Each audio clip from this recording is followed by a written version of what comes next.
Samantala, ang scriptwriter ay dumating doon na may pag-aalala at sinabi kay Ian na kailangan nilang ipagpaliban ang kanilang paggawa ng pelikula ngayon. Kapag tinanong ni Ian kung bakit, sabi ng scriptwriter, hindi sumasagot ang aktor na si Jin Minho, na lalabas sana sa isang cameo, dahil nahuli siya sa isang iskandalo. Kapag tinanong ni Ian kung may kapalit silang artista, ang sagot ng scriptwriter, wala silang ibang artista. Samantala, sinabi ni Jinho na mukhang may problema, kaya aalis na siya. Ngunit sinabihan siya ni Ian na maghintay sandali at sinabihan ang scriptwriter na tawagan ang PD. Sinubukan ni Ian na nakumbansihin si Jinho na gawin ang cameo role, ngunit tumanggi si Jinho. Sinabi ni Ian na alam niyang kakakilala lang nila, at nagsisisi siya, ngunit ito ay talagang apurahan, kaya hiniling niya kay Jinho na tulungan sila.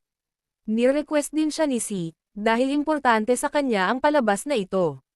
Inulit ni Jinho na hindi niya ito gagawin, ngunit nagsimulang humiling sa kanya ang scriptwriter, kasama sina Si at Ian na dahil wala silang mahanap na kapalit.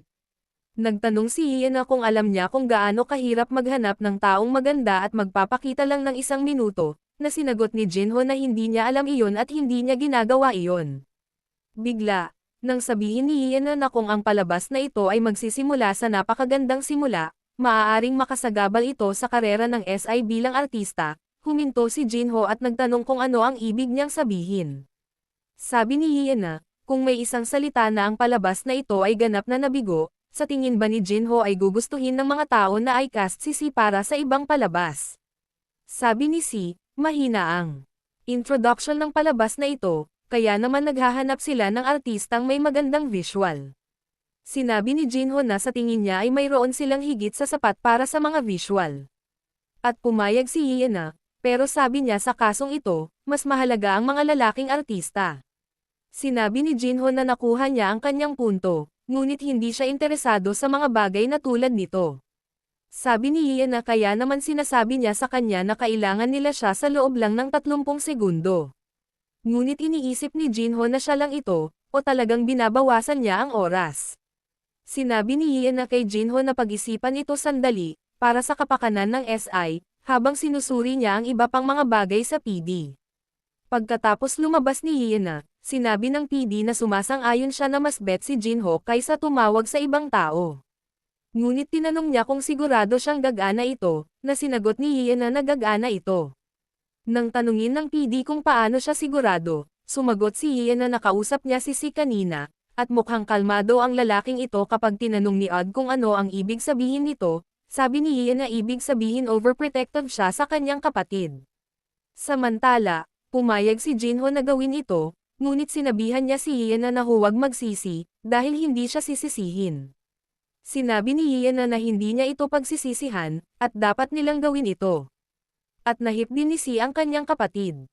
Nagsimula ang shoot, at ang eksena ay sa pagitan ni Ian at Jinho, kung saan tinanong ni Ian kung may gusto siyang sabihin gaya ng sinabi ni Jinho na dapat silang maghiwalay.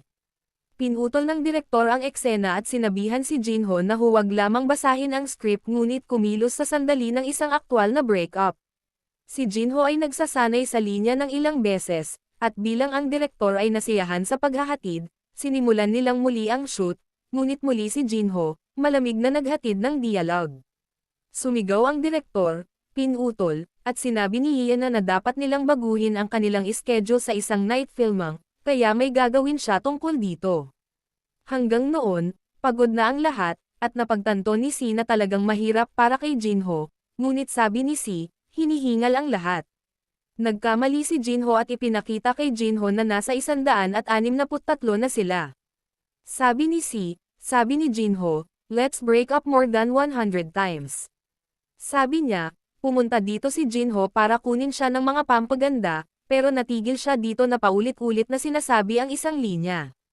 Humingi ng paumanhin si Si na siya ang may kasalanan, ngunit tinanong ni Jinho kung bakit ganoon ang iniisip niya, at sinabing, walang napakahirap sa pagsasabi ng isang linya ng paulit-ulit. Tinanong ni Si kung sinasabi niya iyon kaya hindi siya nagdamdam sa kanya. Bigla niyang sinabi sa kanya na ang lahat ng mga taong ito ay nananatili dito dahil patuloy siyang nagkakamali, ngunit sinabi ni Jinho na patuloy niyang sinasabi na hindi niya ito gagawin, at sila ang nagmakaawa para sa kanya. Kaya bakit siya mag-aalala tungkol sa kanilang mga problema? Sinabi ni Si na talagang natutuwa siya na si Jinho ay napakatigas sa pag-iisip, ngunit tinanong niya kung sigurado siya na hindi niya sinasadya ang mga pagkakamaling ito. Nang bigyan siya ng side-eye ni Jinho, she gets it na mahina itong umarte. Bigla niyang sinabihan si Jinho na pumasok. Ngunit bigla silang nakakita ng ilang tao na nagkukumpulan sa pasukan, at nagtanong si, ano ang nangyayari, na sinagot ni Jinho na hindi niya alam. Biglang lumapit ang PD doon na tumatakbo at nagtanong, sino ang nagpapasok ng tagalabas? Na sinagot ng tagalabas na siya ang manager ni Jinho.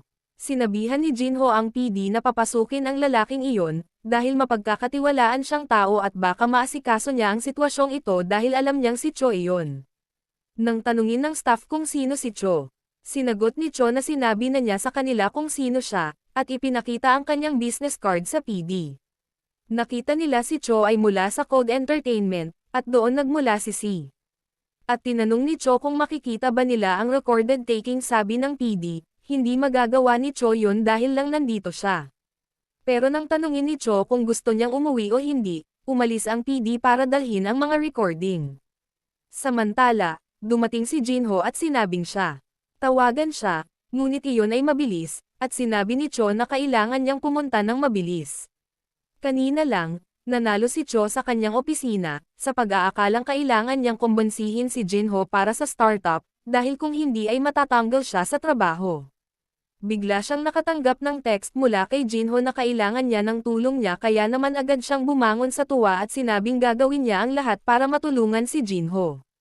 Pagkaraan ng ilang sandali, dinala nila ang bawat kuha nila, at tinanong ni Cho si Ian na kung paano umarte si Jinho sa linya, maghiwalay na tayo. Ipinakita ni Ian na si Cho sa pamamagitan ng pagbigkas ng linya ng emosyonal, at agad na naunawaan ni Cho. Sinabi ni Cho na dapat nilang tingnan ang mga kuha na kanilang naitala at simulan ang pagsuri sa kuha. Patuloy na sinusuri ni Cho ang mga eksena, ngunit hindi niya gusto ang alinman sa mga ito sa ngayon. At iniisip ng PD kung mapagkakatiwalaan nila ang taong ito. Biglang nakahanap si Cho ng isang shot at sinabi na dapat nilang gawin ito. Ngunit ang PD ay nagtatanong kung siya ay baliw. Sabi ni Cho, ang kuha na ito ay perpekto. Ngunit kapag tinanong ng PD kung paano ito perpekto, sabi ni Cho, ang lip sync ni Jinho, bilis at ang kanyang kapaligiran ay perpekto sa shot na ito. Sumigaw si PD kung bakit niya naisip na mapagkakatiwalaan niya ang isang estranghero na tulad niya, at nagtanong kung sa tingin ni Cho ay biro ito. Sinabihan ni Cho si PD na ihinto ang pagiging immature, at tinanong kung narinig na niya ang tungkol sa dabang. Sabi ni Cho, dahil perpekto si Jinho sa camera, i-record nila ang boses at gagamitin ito ng hiwalay.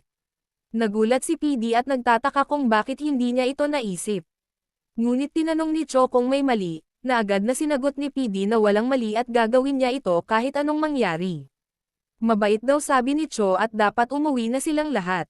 Nagpasalamat si Jinho kay Cho, pero nagtanong si Cho kung pwede siyang humingi ng pabor, dahil tinulungan niya si Jinho sa pagkakataong ito. Nang tanungin ni Jinho kung ano iyon, sumandal agad si Cho sa kotse ni Jinho at sinabing gusto niya talagang magmaneho ng sasakyang ito. Sa isang beses, pumayag si Jinho dito, at habang pabalik sila, tinanong ni Cho si Jinho kung paano ito gumagana sa mga tao. Hindi alam ni Jinho. Kapag sumagot si Jinho ng hin, sinabi ni Cho na nakukuha niya ito at sinabing ito ay palaging pareho kapag siya ay nagtatrabaho sa lipunan. Sinabi ni Cho na alam niyang naranasan na ito ni Jinho sa militar, ngunit kailangan lang niyang tiisin ang isang grupo ng mga hindi makatwirang insidente at mamuhay sa 1,000 iba't ibang mga panggigipit at kakaibang utos. Naranasan na rin ni Cho ang mga problemang iyon, at bigla niyang sinabi, ang sinusubukan niyang sabihin ay hindi na kailangang mag-alala ni Jinho tungkol sa alinman sa mga iyon kung gagawa lang siya ng isang startup at magiging kanyang sariling amo. Gayunpaman, si Jinho, na may seryosong mukha, ay tumugon na hindi niya ito ginagawa. Kaya sabi ni Cho, okay, at ibinaba siya sa kafe. Habang papasok na si Jinho sa loob, may tumawag sa kanyang pangalan, at nang lumingon si Jinho ay nakita niya itong si Yang Hil. Masaya si Jinho na makita siya, at sinabihan siya ni Hil na parangalan, dahil siya mismo ang dumating upang makita siya. Samantala, isang lalaki ang nakikipagtalo kay Yang at sinabihan siyang dalhin si Si. Sumisigaw ang lalaki at tinanong siyang kung gaano kahirap ipakita ang mukha ni Si minsan. Ngunit sinusubukan niyang napakalmayan ang lalaking iyon. Tinanong ng lalaki kung ano ang problema nito, at sinabing alam niyang may tinatago siyang. Nagtanong ang lalaki kung nag-aalala siyang na malalaman niya kung paano pinilit niyang si Si na magtrabaho sa kanyang kafe, at tinawag siyang na walang hiya. Kapag sinabi ng lalaki na iyon, ginawa ni Si ang kafe na ito para sa kanila, sinabi niyang na ito ay sa kanyang anak. Ngunit ang lalaking iyon ay hindi nakikinig at galit na nagtatanong kung bakit si Si ay nagsusumikap ng ganito. Galit na sinabi ng bata na fan siya ni SI dahil wala siyang pangalan, at tinanong kung alam niyang kung magkano ang ginastos niya kay Si. Samantala, si Jinho ay nakikinig sa lahat ng ito, at ang kanyang galit ay tumataas bawat segundo. Ngunit nang sabihin ng lalaking iyon na dapat din siyang makibahagi sa kafe na ito, malapit nang mawalan ng kontrol si Jinho, ngunit sinabihan siya ni Hill na manatili. Sinabi ni Hill na siya na ang bahala dito. At pagkatapos pumasok, sinabi niya sa taong iyon na nakikinig siya sa malapit, at may sinasabi siyang kawili-wiling kalokohan. Natakot ang bata na makita si Hill at galit na sinabi ni Hill na hindi niya maaaring baliwalain ang lahat ng basurang kanyang idinura. Nang galit na tanungin ni Hill kung sinasabi niyang siya ang may-ari ng lugar na ito, itinulak ng lalaki siyang palayo at sinubukang tumakbo, ngunit hinawakan siya ni Hill sa kwelyo at sinabing pumunta siya rito upang magsaya kasama ang kanyang kaibigan, ngunit, kailangan kong magpasalamat sa taong ito sa pagsira nito. Natakot ang bata, ngunit sinabi ni Hill na tila marami siyang dapat sabihin, at pakikinggan niya ang lahat ng kanyang sasabihin. Biglang kinaladkad ni Hill ang lalaking iyon sa labas, at nag-aalalang tinanong niyang si Jinho kung miyembro ng yang ang lalaking iyon o ano, na sinagot ni Jinho na kaibigan niya si Hill. Pagkatapos turuan ni Hill ng leksyon ang batang iyon, humingi siya ng tawad kay Yang at pinabayaan siya nitong umalis. Sa kabilang banda, iniisip ni Ian na ang pag-arte ng kapatid ni Shi ay kakilakilabot, ngunit ang kanyang hitsura ay umaayon sa kanyang mga pamantayan, at naalala niyang ang pangalan nito ay Yang Jinho. Sa kabilang banda, tinanong ni Jinho kung bakit pinakawalan ng kanyang ama ang batang iyon. Sumagot si Yang na fan pa rin ni Si ang bata. Sinabi ni Yang na nakipag-ugnayan siya kay Secretary Cho, at sigurado siyang aalagaan niya ito, ngunit sinabi ni Jinho na makikipag-ugnayan din siya kay Cho. Biglang sinabi ni Hill na nakikita niya ang ama ni Jinho na dumaranas ng maraming problema. Kung saan sinagot ni Jinho na siya ay tama, ngunit tinanong ni Hill kung paanong si Jinho ay eksaktong kapareho ng siya ay nasa militar. Nang tanungin ni Jinho kung ano ang sinasabi niya, sinabi ni Hill na ginagawa niya ang parehong katangahan tulad ng dati, at inagaw ang kanyang telepono. Sinabihan ni Hill si Jinho na makipag-usap sa kanya saglit, at pagkatapos lumabas, tinanong niya kung si Jinho na mismo ang mag-aalaga sa idiot na customer na iyon. Ngunit tinanong ni Jinho kung paano niya nalaman. Sinabihan ni Hill si Jinho na huwag tumawag, ngunit tinanong ni Jinho ang dahilan kung bakit sumagot si Hill na sinabi ng ama ni Jinho na siya na ang nag-asikaso. Tinanong ni Hill kung aayusin ni Jinho ang lahat ng mag-isa, at si Jinho ang magpapaliwanag sa kanya, ngunit hiniling ni Hill kay Jinho na huminto para sa Diyos. Tinanong ni Hill kung alam ni Jinho kung gaano kasakit para sa mga tao kung ang tuktok na ulo ay gumagawa ng isang hakbang para sa bawat maliit na bagay. Sinabihan ni Hill si Jinho na ipaubaya sa ibang tao ang mga bagay na tulad nito at magkaroon ng kaunting pananampalataya, dahil alam nilang lahat kung paano pangalagaan ang kanilang mga sarili. Ginagaya ni si Jinho sa pagsasabing, "I'll do it. Ako na ang bahala dito." At pinaalalahanan si Jinho na hindi siya nakikipag-ugnayan sa ilang 10 taong gulang na bata. Sumigaw si Hill na kung may problema si Jinho sa ibang tao na gumagawa ng mga bagay-bagay, dapat niyang hayaan silang gawin ito at panoorin lamang sila mula sa malayo. Sabi ni Hill, kung patuloy na ginagawa ni Jinho ang lahat dahil ayaw niyang ipagsapalaran ang maliit na pagsisikap at oras na hayaan ang iba na gawin ito, gagawin lang ni Jinho ang mga bagay na abot kaya niya magpakailanman. Sabi ni Hill, si Jinho ay magiging isang tao na nangunguna sa maraming tao, at sasabihin kay Jinho na pagkatiwalaan siya para sa isang ito, dahil may mata siyang manghusga ng mga tao. Ngunit sumigaw si Hill na ang problema ni Jinho ay hindi siya nagtitiwala sa mga tao, at nagtanong kung paano magtitiwala ang mga tao kay Jinho kung hindi siya nagtitiwala sa kanila.